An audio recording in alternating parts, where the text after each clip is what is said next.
समझ लीजिए, एक राज कर रहा है और दूसरा उसके साथ उसका एक है एजेंट है, अब वो मिलकर के ये सब इधर उधर कर रहा है। समझ गए ना?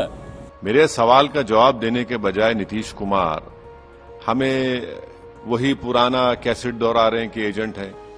अरे भाई, जिस आप ही ने 2002 जब गुजरात का दंगा हुआ, आप बीजेपी के साथ रेलवे मंत्री थे, आप बीजेपी के साथ रहे, आप बीजेपी के साथ सत्ता में रहकर बिहार के मुख्यमंत्री बने, फिर नरेंद्र मोदी के साथ आप मिल गए, फिर मुख्यमंत्री बने।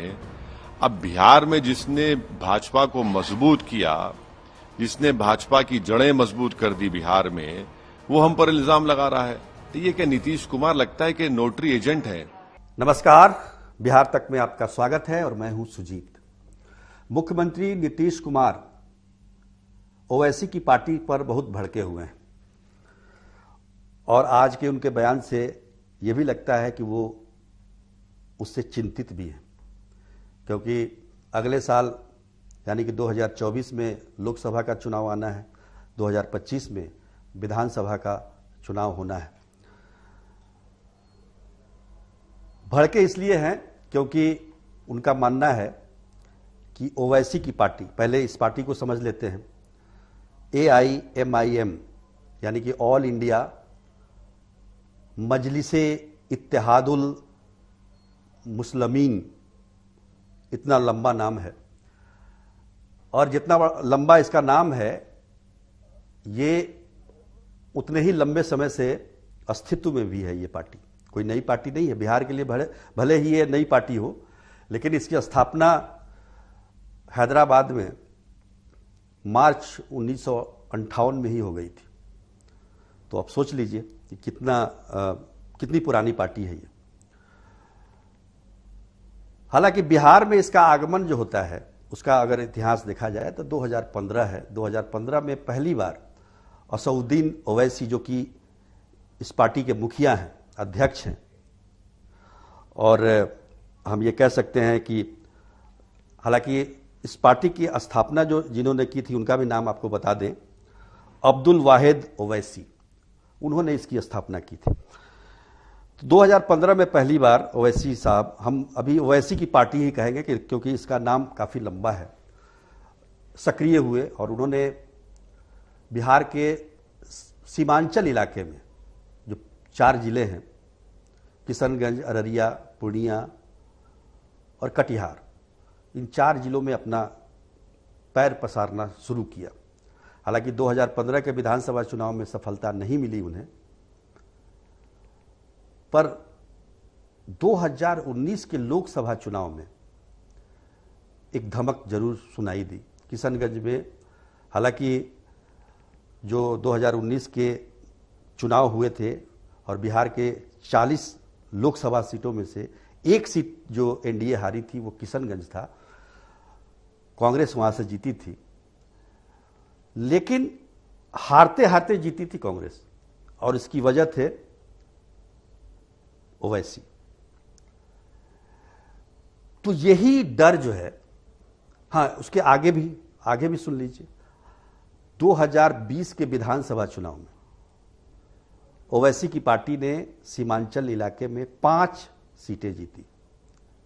भले ही 4 विधायक अब उनके साथ नहीं हैं, वो आरजेडी में चले गए हैं, लेकिन आरजेडी को उस इलाके में तगड़ा झटका दिया।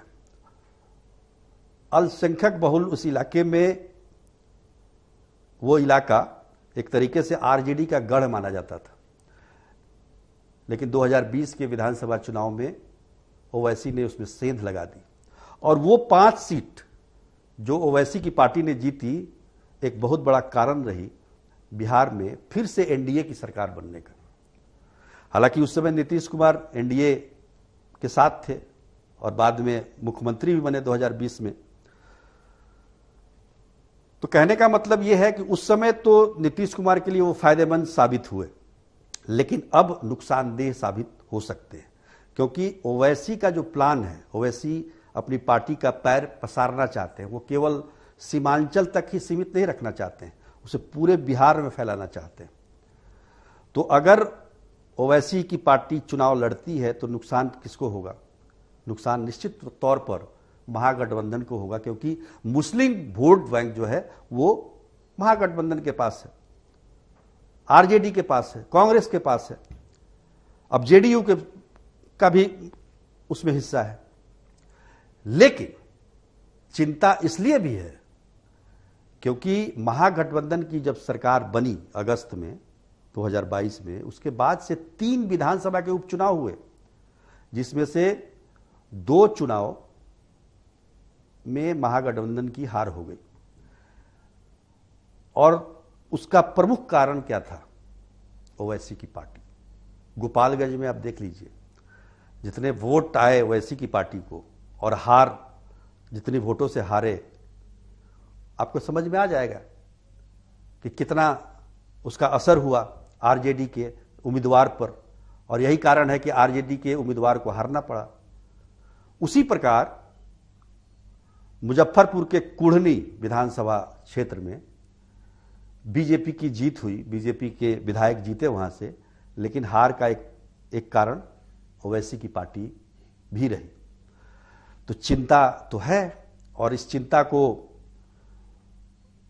हम ये कह सकते हैं कि नीतीश कुमार ने अपने विधायकों को, खास तौर पर महागठबंधन के जो अल्पसंख्यक विधायक हैं, उनके साथ उनको ये मैसेज देने की कोशिश की कि भाई सतर्क रहिए।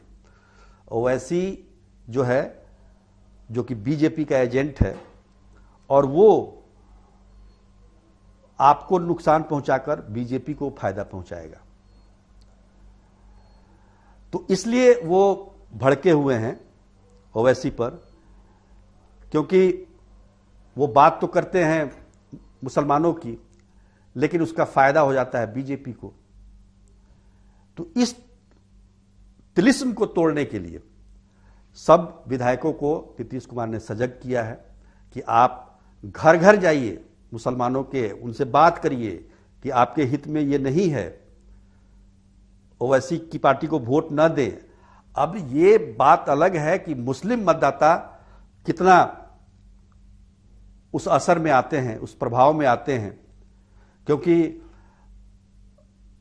चुनाव में धन बल का बहुत जबरदस्त असर होता है, तो वो एक अलग असर है। तो कुल मिलाकर देखा जाए तो महागठबंधन के लिए चिंता का विषय है ये, और इसलिए मुख्यमंत्री नीतीश कुमार भी चिंतित हैं।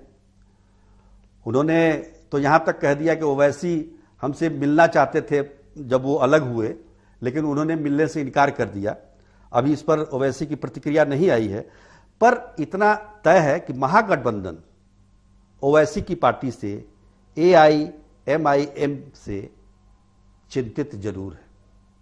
अब इसका काट ढूंढने की कोशिश की जा रही है, और यह साबित करने की लगातार कोशिश की जा रही है कि ये बीजेपी की बी टीम है। हालांकि इसमें कोई संशय की बात लोग नहीं करते हैं। महागठबंधन के जो नेता हैं वो लगातार इस बात को कहते रहे हैं,